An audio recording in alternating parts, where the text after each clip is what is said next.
Welcome back to Community Talk. My name is Brandon Gilson with Youth and Family Services. I'm a foster care specialist. Usually we've had some of our foster mothers come on recently, and we thought today we'd change it up and get foster care from a father's perspective. Here with me I have Brandon Dodds, one of our foster parents. We're going to talk a little bit about some of the experiences he's had as a foster parent. So, Brandon, how are you doing today? I'm doing all right. Thanks for coming. Appreciate it. What made you decide to become a foster parent? Our boys are grown, and my oldest one's 19. The youngest boy, he's 16, and just was looking forward to teaching young kids some, have some new experiences with a little kid, and giving back to the community. Nice. What do you think you enjoy most about being a foster parent? Probably just seeing them do things for the first time, taking them fishing, teaching them to ride a bike, throw football, throw baseball, all the things I did with my kids when they were little. Mm-hmm. Just kind of getting to relive my youth again a little bit with them. Do you have any personal experiences that you had with foster care, with going through some of those? Yeah, we had a foster boy. He's 4 years old, and we got him a bicycle and everything, and taught him to ride his bicycle and throw a baseball, that kind of thing. It's a good time. Really, a lot of good experiences, a lot of good memories. That's awesome. Did you say there were any challenges involved in raising a foster child? You got to be really patient with everything. It's a new experience for them. It's a new experience for you.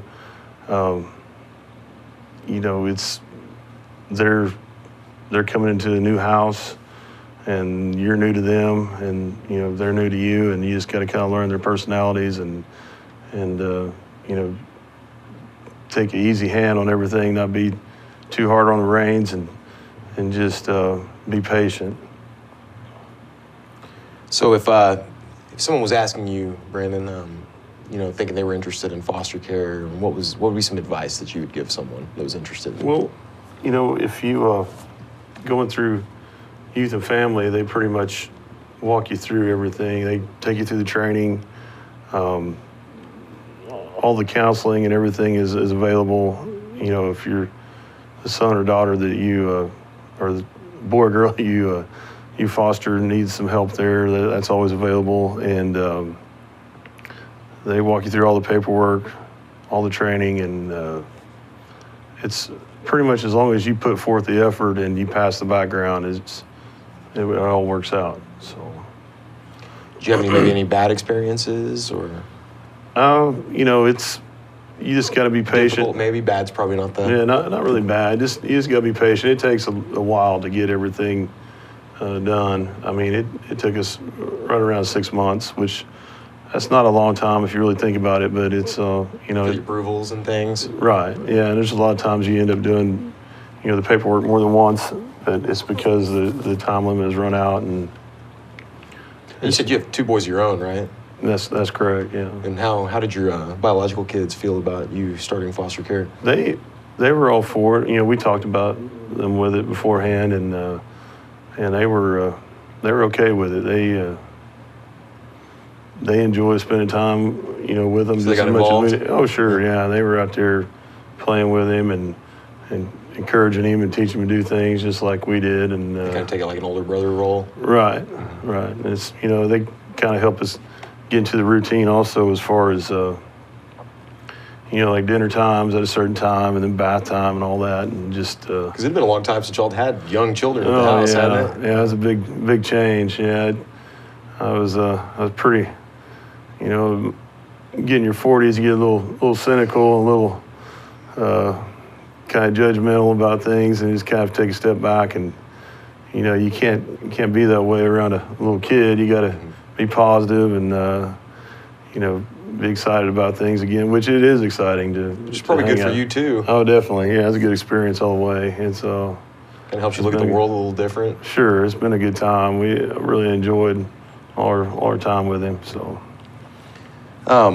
The goal is reunification with the family. Can you tell us any of that experience that you've had with the reunification that's correct. process? Yeah, we got our foster boy in June, and he was reunificated with his had reunification with his mom in September. So, she went through all the programs and everything, and is doing good, and they're back together, and that's that all worked out for the best. It's, you get attached to them, and it's hard to let them go. You actually worked with the biological mother during the process, didn't you? That's correct. Right. Yeah, we did. Yeah, we would have him call her during the week and let him visit, and if they could do FaceTime, they would do that. And it's a good experience. And have make you feel pretty good being able to help her and him at the same time. Absolutely. Yeah, that's the ultimate goal, is to get them back with their parents and make sure that they have a good family. That's awesome. Are you still able to stay in contact, or? Yeah, we have been. We've been able to. He comes over, visits, and we babysit time to time, and he comes over. We ride the trails on his bicycle, and we just have dinner with us and just spend the evening with us. So it's been good. Yeah, y'all did a great job of getting the reunification process and being a big part of it. It's not always obviously the case like that, but when it is the case like that, y'all have done a great job of being able to stay in touch. And that's pretty cool. Yeah, it all worked out. So. How would you say that Youth and Family Services supported you during the process, from beginning, during, and after?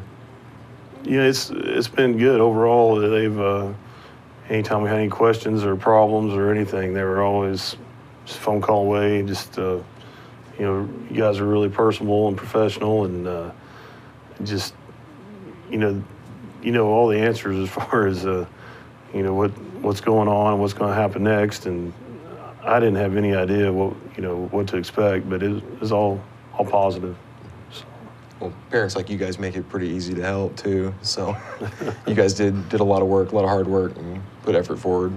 Yeah, it went really well. My wife's enjoyed it, and so have I. So. And you guys are planning on in the future continuing to foster as well, right? Yeah, that's correct. Yeah, we need more people like you guys for sure. We are constantly looking for new foster parents in Garfield County and as well as across the state.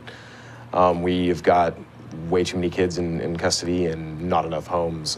We would love to get some more homes like Brandon here. Him and his wife have done a great job in the short amount of time that they've been doing foster care. And if anyone is interested, has any questions, we're always available to answer questions and get the ball rolling if you'd like to pursue doing foster care. You can reach us at 580-233-7220, or you can email me personally. It's bgilson, that's BGILSON, at yfsenid.org. And thank you very much for your time.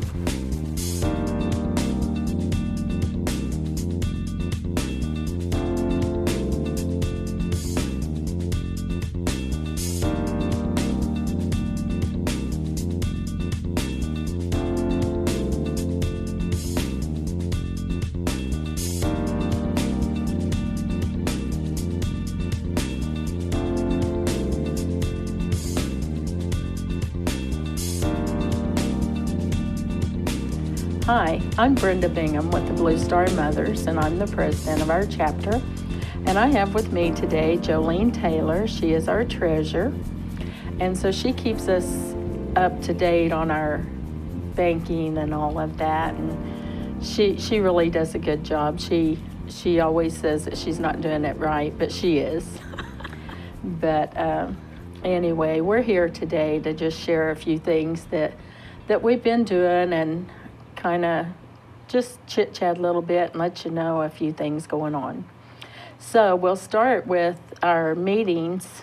Our Thursdays, the second Thursday of every month is our business meeting, and then the fourth Thursday of every month is our packing meeting, where we pack our boxes for the troops. Right, and if you would like to be a part of that, you're welcome to come and join us at any time. Our last packing was about 15 boxes. Right. But Sunday was the send-off for the troops of the 1345th going, well, they was headed to Fort Hood and then going on to Southwest Asia. And so we've got, I think they said the final count was 183. Oh, I didn't hear that. I'd heard 176. So we don't know if we'll get the names next month or if we'll get them as soon as they hit the ground. We do know that they will be in country on the ground by the 1st of December. So we're hoping to have their addresses and to be able to send them Christmas packages. And I know this is a hard time of the year for them to go. And it's hard on the families too. So we got to keep them in our thoughts and our prayers and just try to hold them up when they need us, because we've been there and it's very hard. And these troops are going for a full year. It is hard. I mean, sometimes it's just 9 months, but then especially when it's Christmas time and you have your special things you do and they're not there, it leaves a hole in you. It sure does. It sure does. And Jolene's son just left to go to Upper State New York. Fort Drum. Fort Drum. And he's going to have quite a change because he's been in El Paso at Fort Bliss for about 5 years. And his wife has never lived anywhere but Oklahoma and Texas. So she's going to have a culture shock of the cold that's going to get there and the difference in the people. Yeah, but he had 4 years because he went overseas. Yes. He done one of these. Was he in Afghanistan? He was in Afghanistan twice, and Afghanistan once and Iraq twice. Mm-hmm. So, you know, they do have a lot of changes. You know, he come from a warm climate to a hot climate, I should say, and then to, it's pretty hot down there, and now he's going to deal with snow and, oh my gosh. He said the other day, called, and he said, it rains almost every other day here, you know, and I said, well, just wait. It'll soon be every other day of snow, you know, I mean, because they say they average about 14 foot of snow a year, so. Yeah. Well, we wish them the best, as we do all of the troops that are deploying. So, but we'll move on. We've had some good fundraisers. Right. I think I told y'all last month that we was going to have a Labor Day fundraiser at Hutch's. We was giving away a $100 gas card, and Hutch's provided the gas card, and we just sold the tickets. Right. And that helps us to raise money to send the care packages. So we had a good day out there. It was pretty warm, but we got through it. And then we had another gas card giveaway since we've seen you, and that was this past Saturday. And it was at Pride, the Mino Co-op gas station. And we had a good time there. We got to be inside the whole time, so we didn't have to deal with the weather. But yet I like to froze because of the air conditioner, but, you know. Yeah. But we had a good turnout, and once again, they donated I say Pride, or the co-op actually, I think, donated the gas card. So again, we had another nice day, and it helps us again with the care packages. And a local girl won the drawing, and she drives back and forth and goes to school here in Enid at Autry Tech, I believe. So, you know, she was pretty excited, and we're anxious to meet up with her and give her the card. So it's been fun. And then we have another fundraiser coming up. Would you like to talk about that, Jolene? Yeah, it's October the 8th, if you didn't remember. Yeah, it's October the 8th. We're going to be at Atwood's. Atwood's is supplying the hot dogs, and we're going to be selling hot dogs. And we also are allowed to sell baked goods. So I'm going to have some cheesecakes out there if you want cheesecake, and we'll have cookies and probably other pies and just for individual cookies or, a whole bag of them. So if you've got a sweet tooth and want a hot dog and buy some goodies, why, come on out. Yes. And I think that's what 10 to 2. 10 to 2, yeah. That was, And if you've ever had one of our homemade pies, you'll know that us Blue Star mothers are pretty good cooks. Hint, hint. No, we really do. We make everything from scratch, and so it's really good. I mean, there might be a cake or so that's thrown in there that's made from a mix, but all of our pies and Jolene's cheesecakes are all made from scratch. So we're pretty proud of that. So if you'd like to check them out, come see us. and we make our own pie crust too. That's true. We do. We don't go out and buy it, so. We do. Some of us were taught the old-fashioned way, and we still do that. And that's kind of rare these days, but we're proud of what we do. And we would like to thank Hutch's and Pride for giving us the opportunity to get out and talk to the people. And we met a Blue Star mother that has not signed up, but I think she's going to. And we might meet a few more, because with the 1345th leaving, a lot of the moms aren't aware until their young men and women are deployed. And we had a couple visitors through the room at the mall that this young man was just leaving for his boot camp, and he's joining the Air Force, and he's following in the footsteps of his dad. So he stopped by to see us, and he's anxious to come back and show us what he's done. Yeah. So Also, we are allowed to cut the stars off of the retired flags, and we like to give them to our veterans and our service personnel. And when we were at the gas card giveaway, at Hutch's. Hutch's, yeah. I think we ended up giving about 35 or 40 stars to veterans and service people, and it's just something they can carry in their pocket, and we enjoy giving it. And a lot of them really, sometimes the older veterans sometimes get a little bit emotional when you give them one, but we enjoy giving them out. Yeah, I think some of it is their respect for the flag. Right. But I also think it's, it brings back a memory, and I've been reading on Facebook a lot lately, and it may be because it's getting close to election, maybe it's because it's getting close to Veterans Day. But, they get really emotional because it brings back these memories. Right. And, we want them to know that we really do appreciate their service, the past and the present, and we want them all to know that they was appreciated, and that we will continue to do what we can to take care of them. Yeah, and we was also was in the Cherokee Strip Parade the other day. Oh, yes. And we bought this trailer and put it in my backyard, and that Friday before we decorated it, and we made us a covered wagon. And we took one of my swings and sat on the front as the seat of the wagon, and Brenda was there, and we had rope tied to the back of the truck, and she was like she had her driving her horse. Well, they told me there was 350 horses in front of me.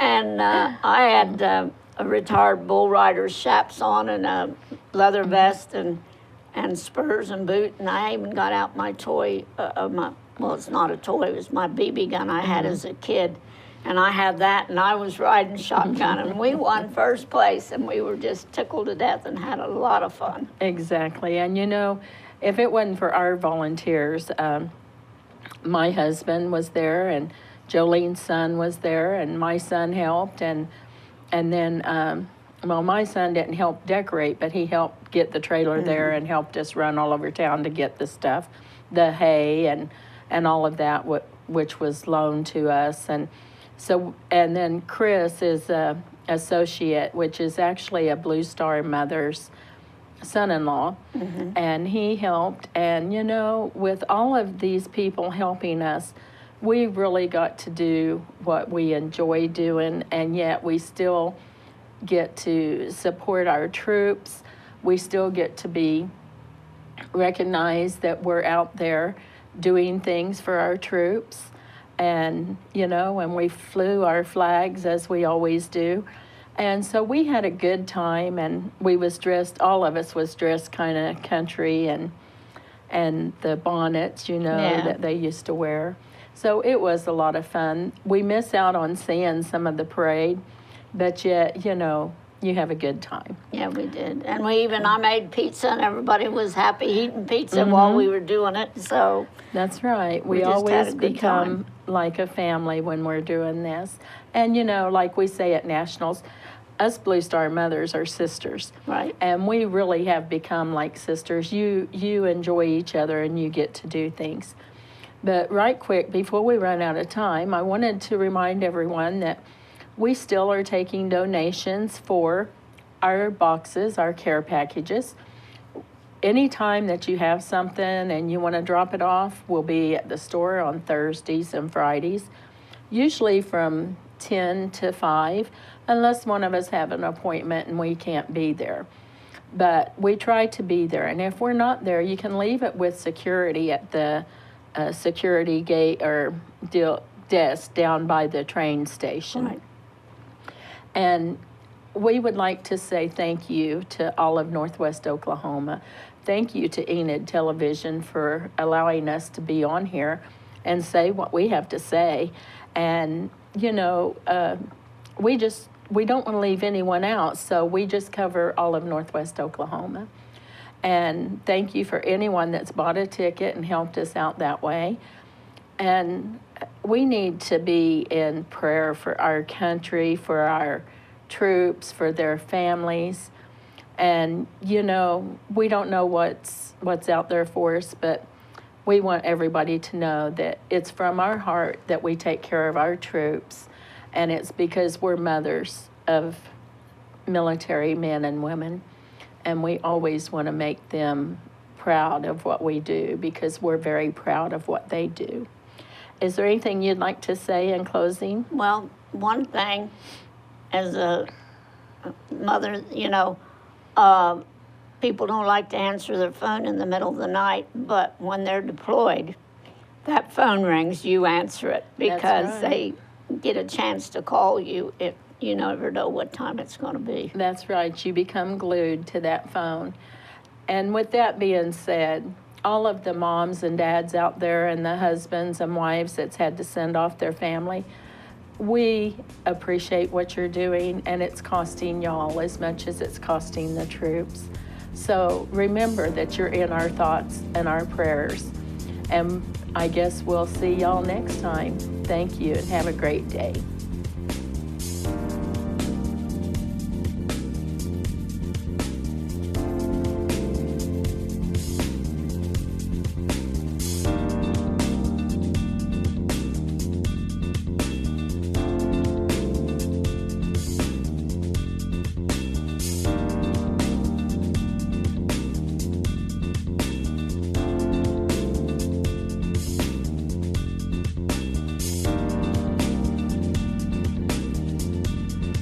Hi, welcome to Community Talk. I'm Matt Lohman, CEO of Hope Outreach Ministries. With me today, I have Ann Price, the director of our parenting ministry. Welcome, Ann. Thanks for being here with me today. Thanks, Matt. I'm glad to have this opportunity. Yeah, it's awesome to be here with you today. What we're going to be talking about today is our 7th grade girls abstinence tea. On Wednesday, September 21st, we just held our girls abstinence tea event. So Ann, for those viewing and for those who may not have participated or had any children ever participate before, what is a 7th grade girls abstinence event?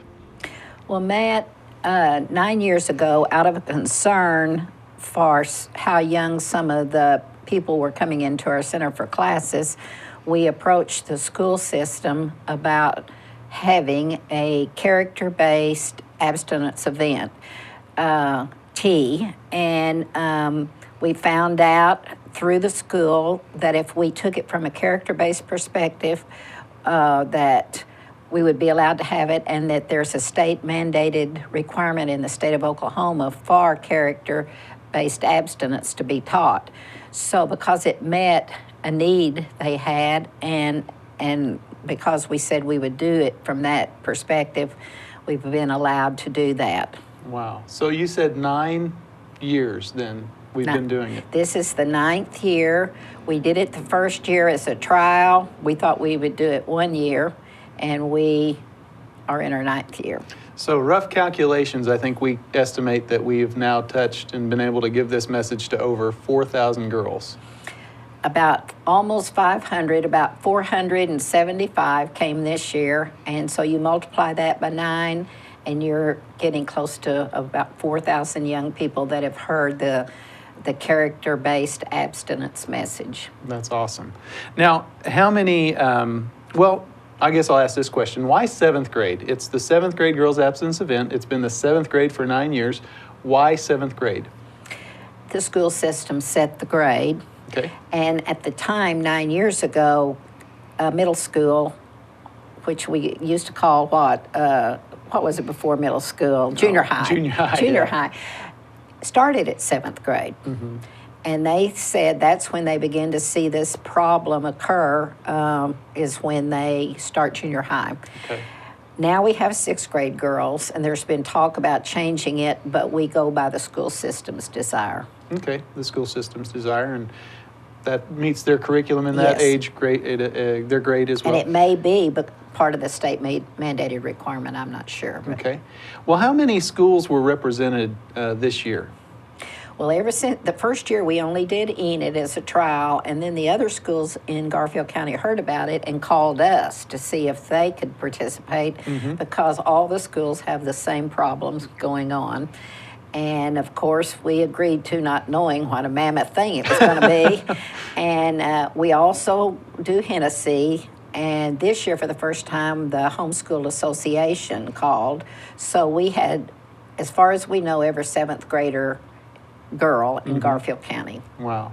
And I think that was 14 schools, including the homeschool. 14. Right? 14 different schools represented and wanting to be there. And we've had them from others like Pond Creek and Fairview, but there's just so much room, and we can't do any more. Yeah, We'd yeah. like to, but Yeah. And we held that at the CNB Event Center, and that's been a great place for us for the past, 3 years? yes. We've been there?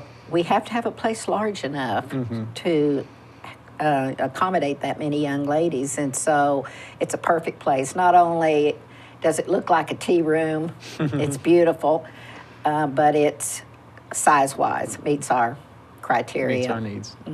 Now, 470 some girls, 7th grade girls, plus the adults. How were we able to accommodate 470 giggling 7th grade girls? Well, God's just good. Amen to that. We have an unbelievable amount of women that step forward to help us with this event. We have to have 70 tea tables, so that's 70 mentors right there. They decorate the tables and sit with 7 girls at their table, so they are responsible for them. And then we have volunteers that help. This year, total, we had approximately 98. 98 volunteers. That's fantastic. Plus, we have requested that the counselors of each school come, and we have them sitting not in the tea thing, but along the side. So if there is a problem, the counselor's there to take care of it. And I would say, we've talked about it, this year has been such a well-behaved group as well. I mean, I thought they really listened well, and I think that they were able to get the message well. I do too. Out of all 9 years, and they're all good, and they're all different, but there was something special about the group this year. They were so well behaved. They were really tuned in to our speaker, and I really think they went home with some knowledge that they probably didn't have before. Yeah. Now, you mentioned speaker. That's one thing. A lot of the people who volunteer for these events, one of the major concerns is I don't want to talk to kids about abstinence. I don't want to talk about that subject at all. So we have a speaker. Who is the speaker that we've had to be able to bring this message to the kids? Well, we're very fortunate that she lives in Oklahoma, and so we can afford her. Her name is Carol Solis. She lives in Bixby, Oklahoma, close to Tulsa, and she just has a heart for this population. She has her degree in communications, and she speaks all over the country on this subject, and she's also been published in books. She has a way of taking that message and bringing it down to where they can understand what the message is about. Yeah, in an enjoyable way too. She's very entertaining. In a fun, yes.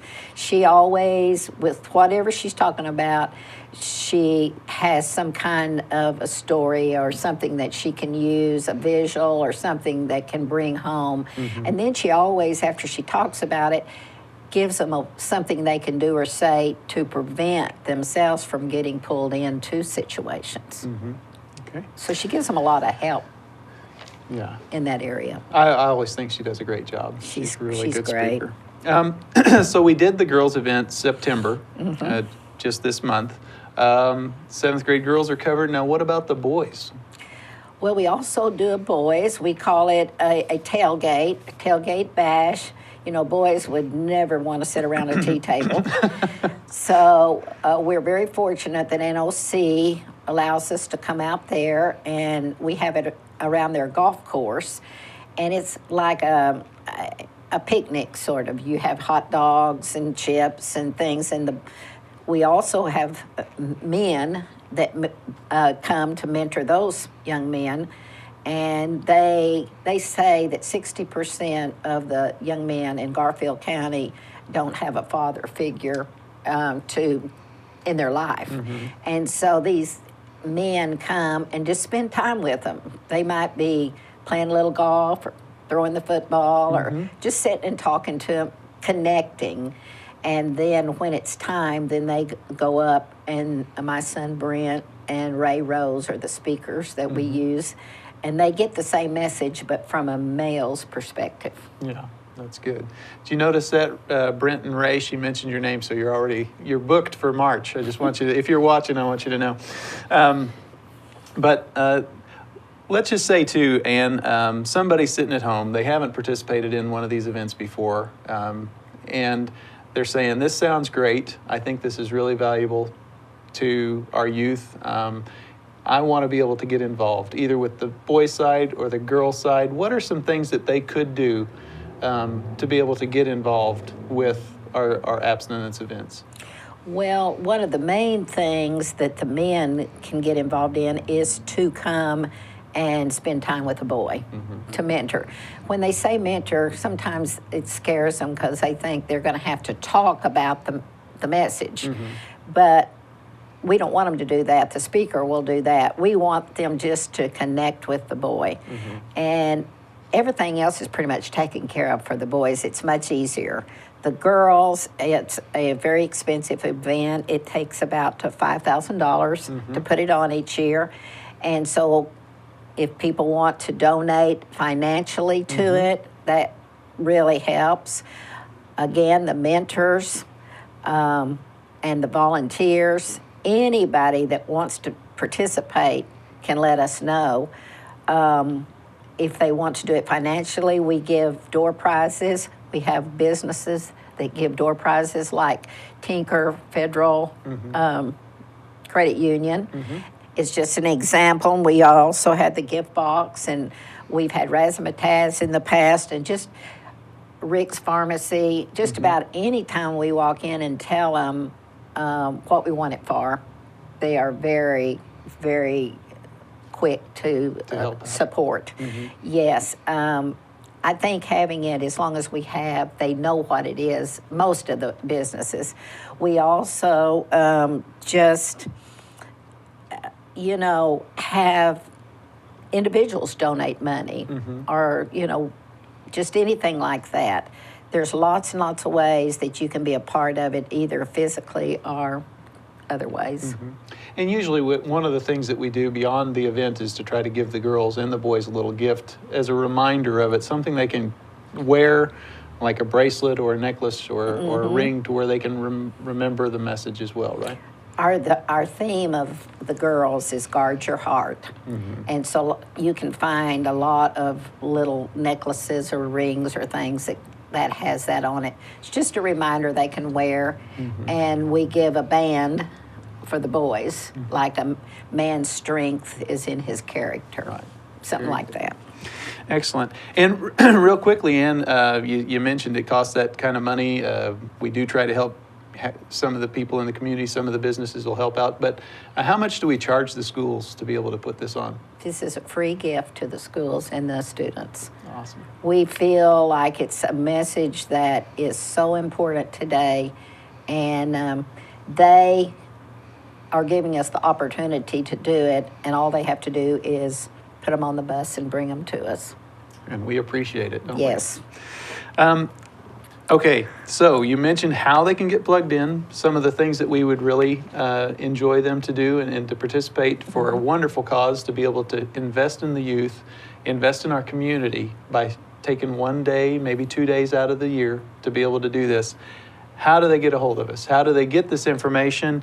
Who should they talk to?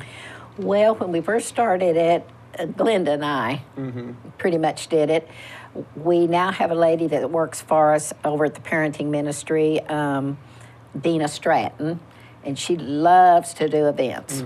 And so we all help Dina, but she's the main person you would contact. We are at 815 West Broadway. You can email her, and her email address is dina@hopeoutreach.org. DENA. DENA. And so they can call our number 237-2292, and she will give them the information that she needs. She usually starts the girls' event in January to have it ready in September. That's how long she works on it. Okay. And we'll be gearing up and wanting those men to sign up and then show up in March for those young men. Yes. Because as Ann mentioned, a lot of them don't have the role models and the influence that they need. So guys, time to step up. Time to step up. We appreciate all that have in the past, and we look forward to you who are going to be joining us this year. Again, amazing that the schools allow us to do it. We enjoy being able to do it. We look forward to being able to do it in March and continue on. And thank you so much for joining me today and being a part of this as well. And I just want to thank you guys for the time to be able to communicate with you what Hope Outreach is doing. Why we're doing it is to glorify God and to be able to love these kids, to love our community, and to serve. So please, if you would like to join with us, as Ann mentioned, 237-2292. You can email Dina at dina@hopeoutreach.org and get involved with Hope Outreach Parenting Ministry and Hope Outreach in putting this presentation on to all these kids. Again, this is Matt Lohman, CEO of Hope Outreach Ministries, and Price, Director of Parenting Ministry at Hope Outreach.